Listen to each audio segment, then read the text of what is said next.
Season's greetings! Christmas is just around the corner now. It's December. I don't know when this video will be posted or if it will be created in time before Christmas Day, but a girl can hope. Christmas is time for family and friends and hot chocolate. Yippee! As a child, my family would always celebrate Christmas on the 24th instead of the 25th because they usually had to work on Christmas Day. Instead, they would let my brother and I open our presents once it hit midnight. There was this one time, I was probably like 7, maybe. Christmas Eve. We had just done our Christmas traditions. You know, a big family meal, karaoke, fireworks, watching a movie together, the whole shebang. Eventually, the clock strikes 12 and we got the green light to start opening our presents. I got like stationery and clothes and coloring books, you know, the usual stuff you get a child. And so there we were, opening our gift. Wrapping paper sprawled across the floor. When all of a sudden, we heard the doorbell ring and my brother and I looked at each other, confused, because who would be at our house past midnight? Eventually, my dad went over to open the door, and I trailed after him, because I was the type of child who would peek out who was at the door behind the parent. But when he opened it, there was no one there. So I don't know. Maybe we got ding-dong ditched on Christmas, and with that we closed the door. But me,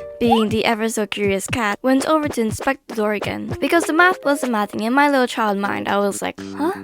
The door opened, but there was no one there. There must be something wrong with it. And that's when I gave it a closer look, and I noticed 2 envelopes sticking out from the door mailbox. One addressed to me, and one addressed to my brother. So I grabbed them and immediately showed them to my mom, like, Mom, Clea and I have a letter from Santa. And she was like, oh wow, go ahead and open it. So we practically ripped those envelopes open, and my letter said, Dear Jim Bob, a little elf of mine had told me you have been a very good girl this year. You have been really well behaved and has even been getting exceptional grades in your recent school test. To reward you, Santa has given you a little treat to spend at Build-A-Bear Workshop or wherever you like. Sincerely, Santa Claus. I'm paraphrasing, but that was the general gist of the letter.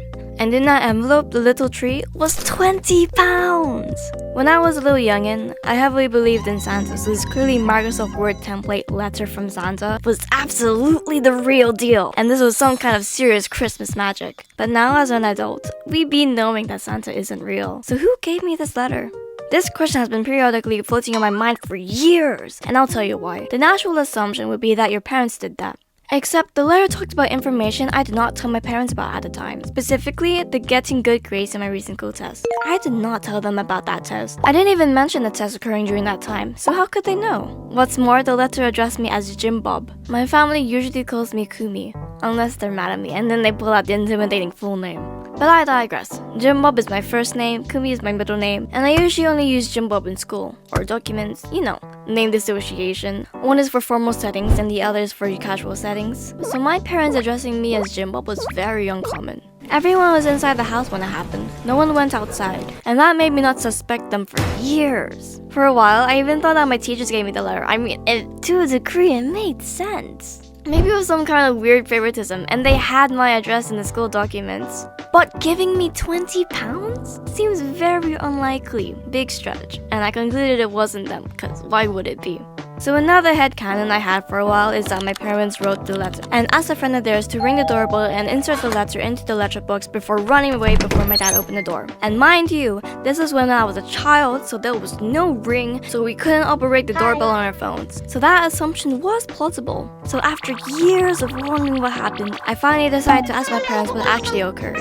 Long story short, it was my parents. It was just some user error on my end, me and my faulty memory. There was no doorbell. They knocked on the door while my brother and I were happily distracted with our new toys. And you don't necessarily need to leave the house to make a knocking sound on the door. They probably knocked on the door when they were coming downstairs and just acted surprised when they heard it. The truth was revealed. My dad slipped the envelopes into the mailbox as he was opening the door, which led to me finding it later and so on and so forth. Honestly, after hearing what actually happened, it was so incredibly obvious that it just had to be my parents. But I sincerely believed in Santa, so by the time I eventually stopped believing in him, my memory of this event had already warped itself into remembering some wrong details. However, remembering this story just makes me appreciate my parents even more than I already do. I am once again reminded of the love and care they have towards my brother and I. To put in all this effort and reveal it wasn't even them after so many years, just so I would believe in that Christmas magic. To believe that Santa really gave me a letter makes me feel so warm inside, even when it's minus 1,000 degrees outside. Okay, this is post-recording. I forgot to add in a few details. So, they got, like, my grades and stuff from, like, emails from my teachers because, like, my school did that. And they also purposely put Jim Bob just to throw me off their scent, which I find absolutely adorable. So yeah, that's basically the end of the story. I hope it was okay to listen to. I feel like the pacing of my storytelling is too quick, but I'm not sure, so let me know how you feel. With that said, I hope you and your family has a lovely time together this year, and if you're not with your family, then I hope you can spend it in the time and place and people you call home. Merry Christmas.